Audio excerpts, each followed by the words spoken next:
Welcome to the Deep Dive, where we cut through the noise to bring you clarity on the big ideas shaping our world. We dive deep into sources, Hmm. uncover hidden patterns, and extract those surprising truths that help you truly understand a topic. Whether you're here to challenge your thinking or simply absorb crucial insights, well, you're in the right place.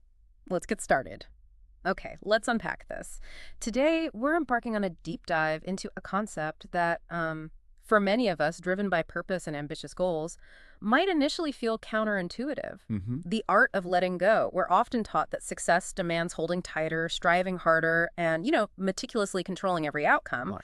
But what if loosening our grip is actually the secret weapon? What's truly fascinating here is how this idea of letting go, whether it's of, say, excessive control or specific outcomes or even our ego, can paradoxically empower our journey. Empower it. How so? Well, this isn't about abandoning your aspirations or becoming complacent, not at all.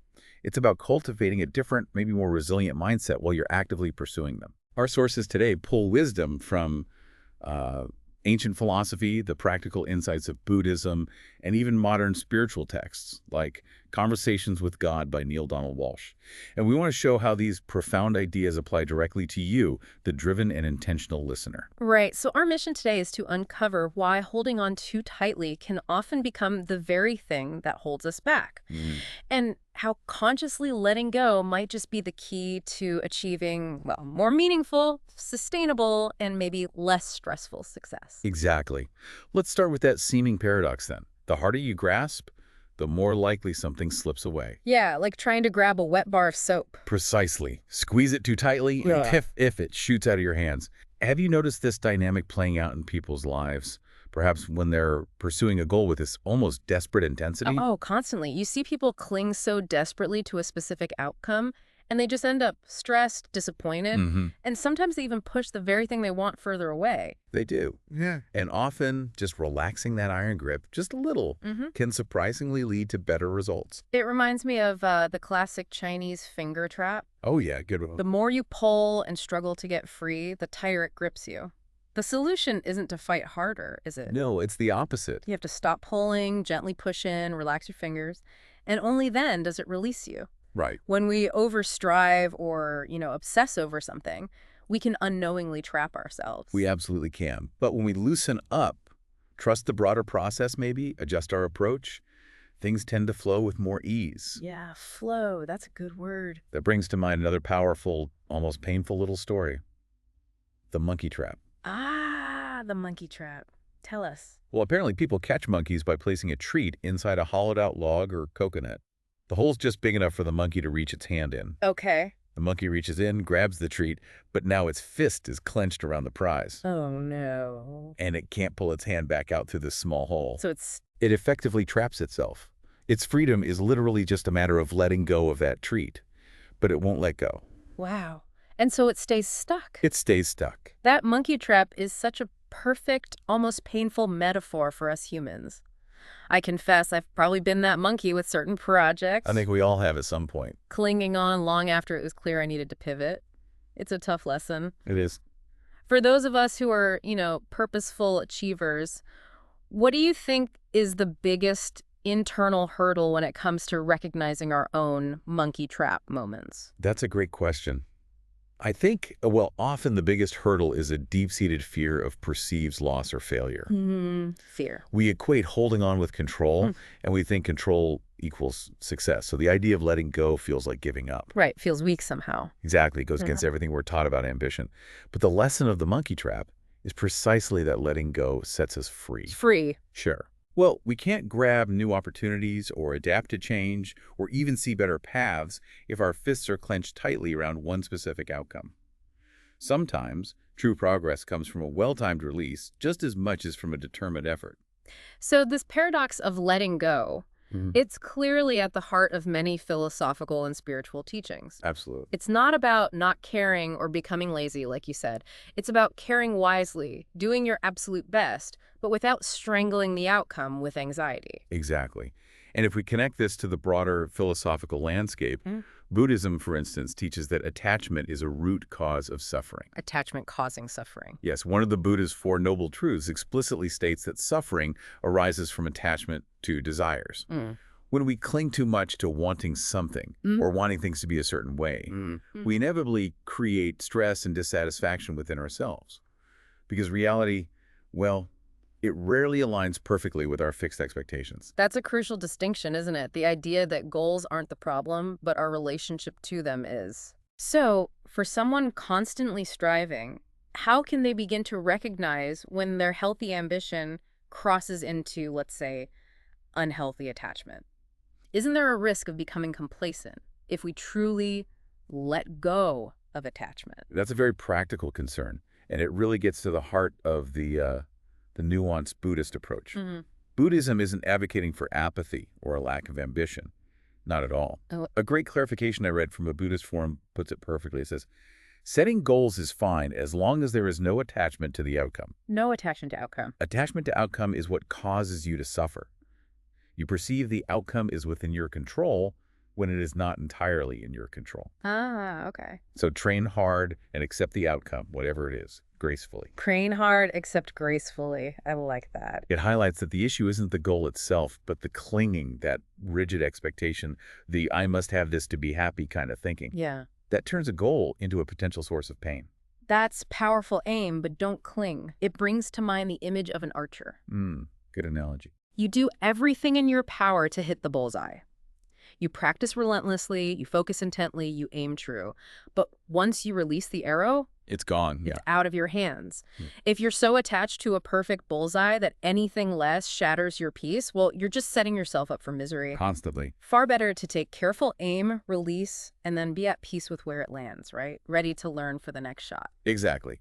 And in Buddhism, this principle is tied to the idea of the middle way, a path of moderation that avoids extremes. The middle way. It means engaging with life and pursuing wholesome goals with what they call right effort, which is skilled, ethical, committed action, Okay. but remaining equanimous or calm and balanced about what happens. Equanimous. So balance regardless of the result. Pretty much, since everything is impermanent and constantly changing, rigid attachment is seen as unrealistic. It's just a source of unnecessary struggle. Because we don't control everything. We simply don't control every variable in life. So clinging to one fixed outcome is like trying to, hold on to a breeze. Good luck with that. Right.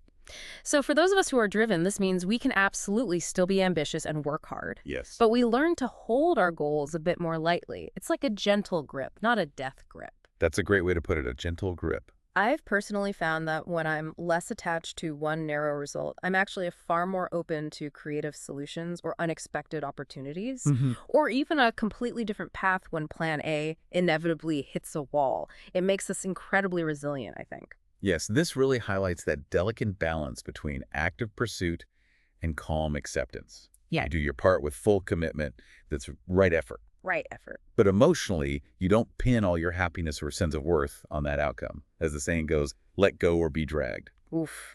Let go or be dragged. That's blunt. It is, but it's true. Holding on too tightly can drag us down into anxiety and despair. Letting go, in contrast, often brings a sense of peace. Yeah. And, ironically, that peace can actually sharpen our performance and decision-making by removing that intense self-imposed pressure.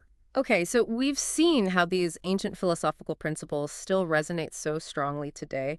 It's fascinating how similar themes appear in more contemporary spiritual wisdom, too. Definitely. For example, the modern classic Conversations with God by Neil Donald Walsh.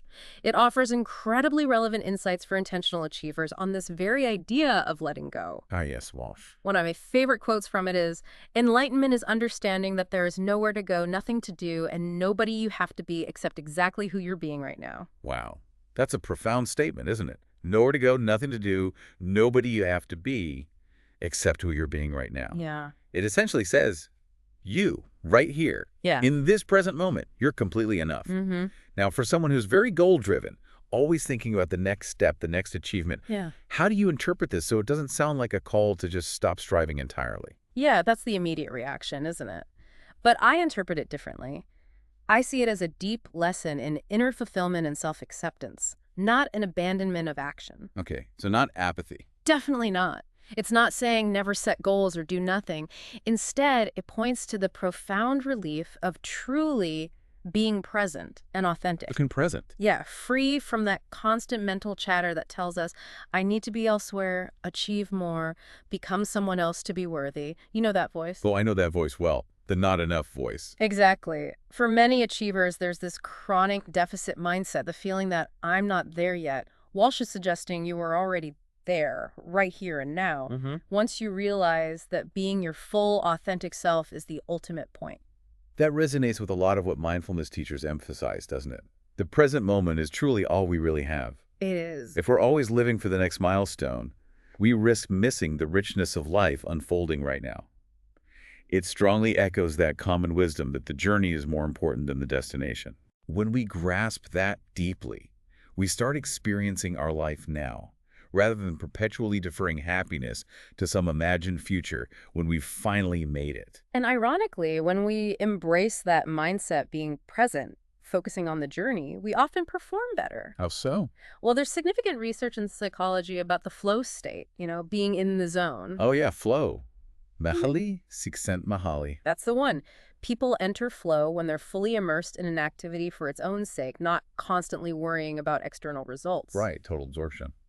Studies have found that the activity itself has to feel intrinsically rewarding or meaningful, independent of the outcome. The results become kind of secondary to the task itself.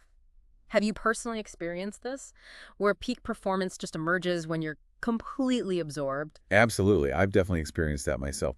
There are times when I'm, say, writing code or crafting an article, and I get so absorbed that I completely lose track of time. Hours can pass without me even noticing.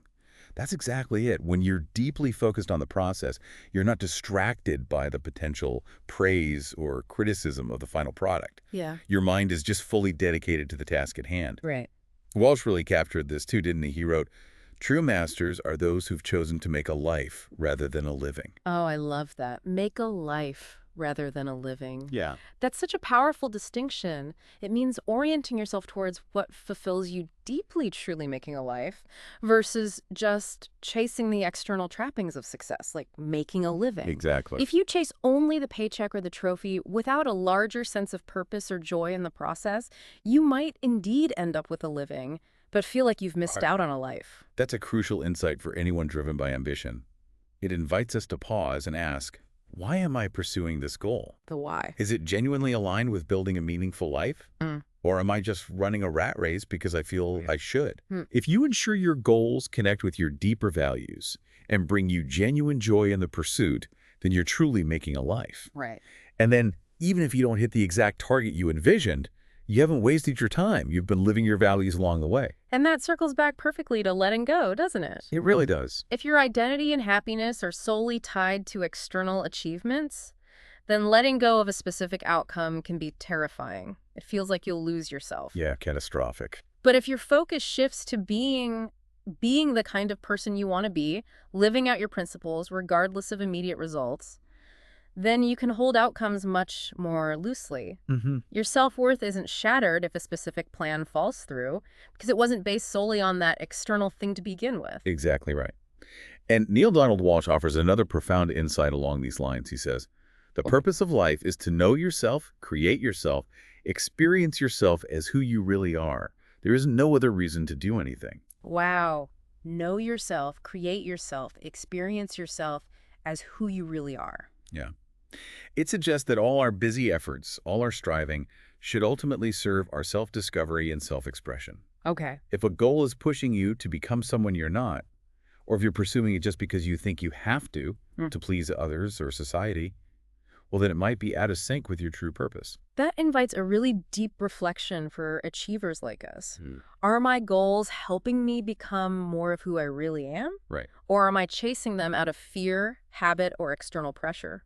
Walsh even famously advised, stop looking for something to do and start looking for something to be. Love that. Still looking for something to be. Instead of scrambling to do the next big thing, first ask, who do I want to be?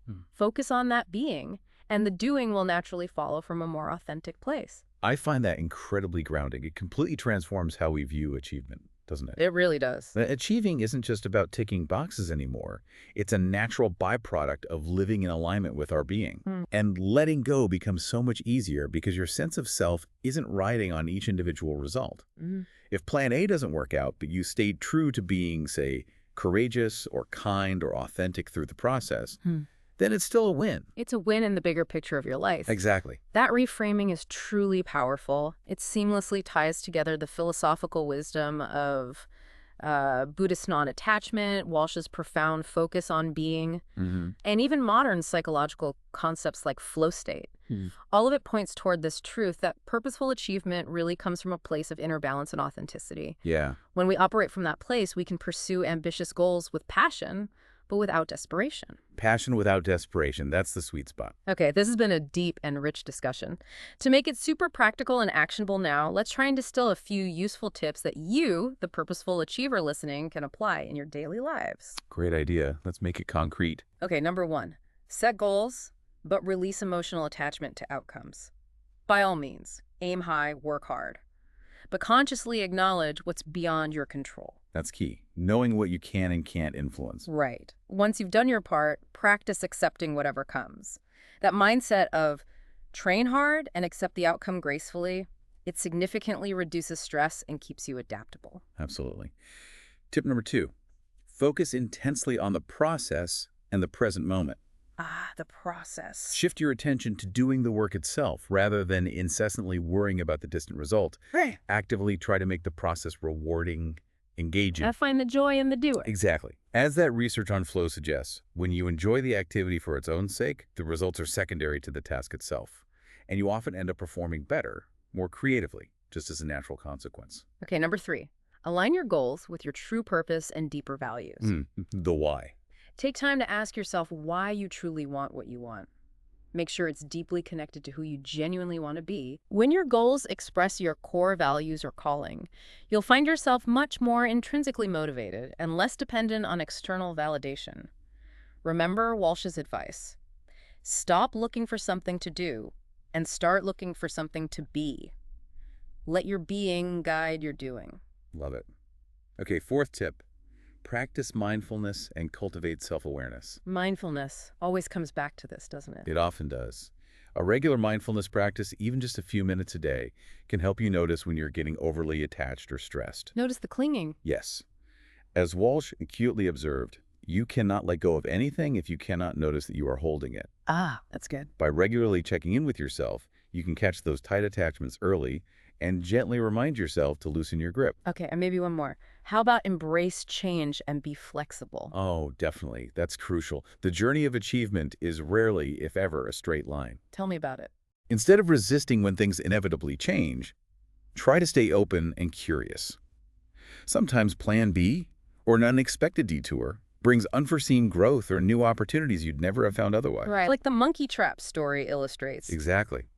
When you stop fighting and consciously let go of the original rigid plan, you might find an easier way forward or even a completely new path that fits you even better. Excellent tips.